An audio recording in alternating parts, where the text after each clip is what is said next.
There is great history here in the beautiful Sonoran Desert, and the McDowell-Sonoran Conservancy's work to preserve this land includes the capturing and sharing of its legacy.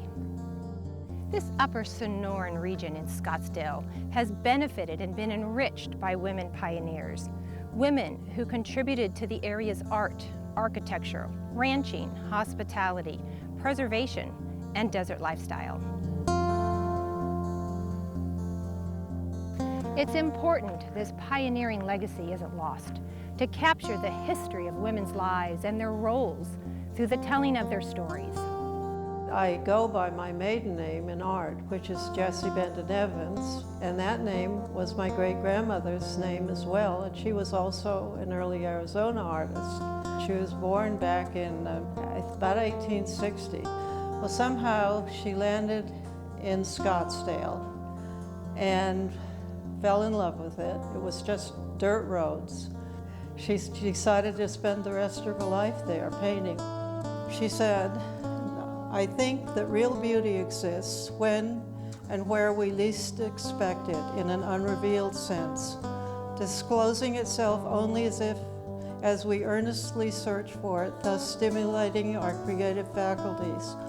The desert seems to me always alluring and elusive. It never allows one to work in an imitative way.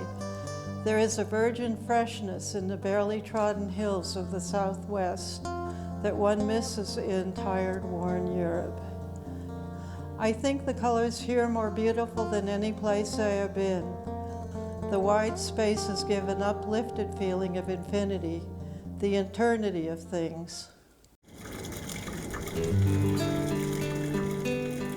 Well, my name is Inver Brinson, and the reason I'm here really is to honor my mother, Cornelia Brierly, who was one of the early pioneers, came here in the 30s with Frank Lloyd Wright and was one of his students.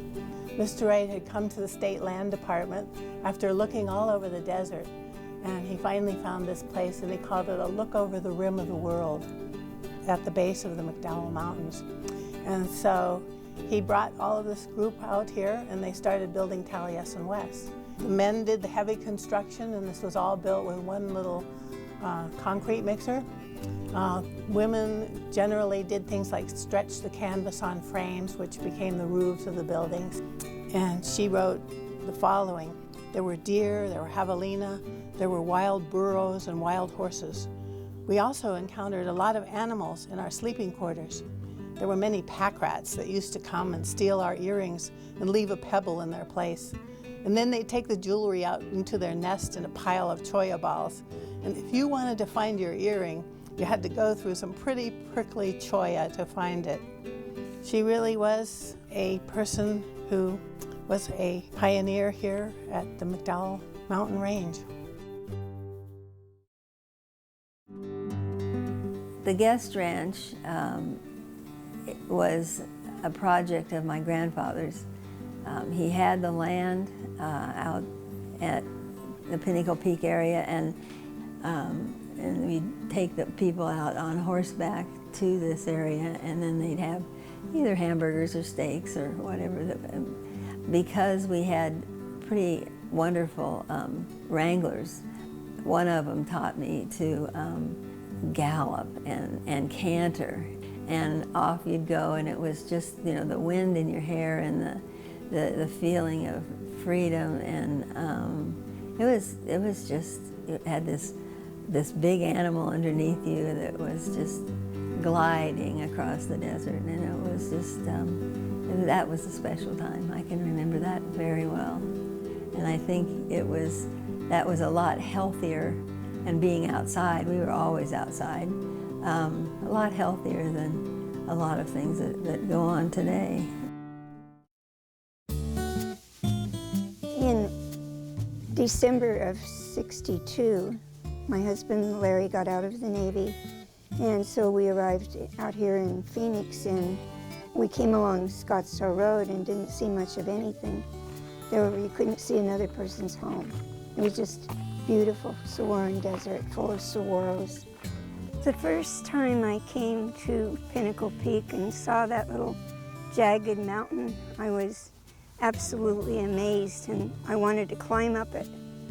right away. And there was no trail back in those days. You just found your way. It was a lovely thing to do.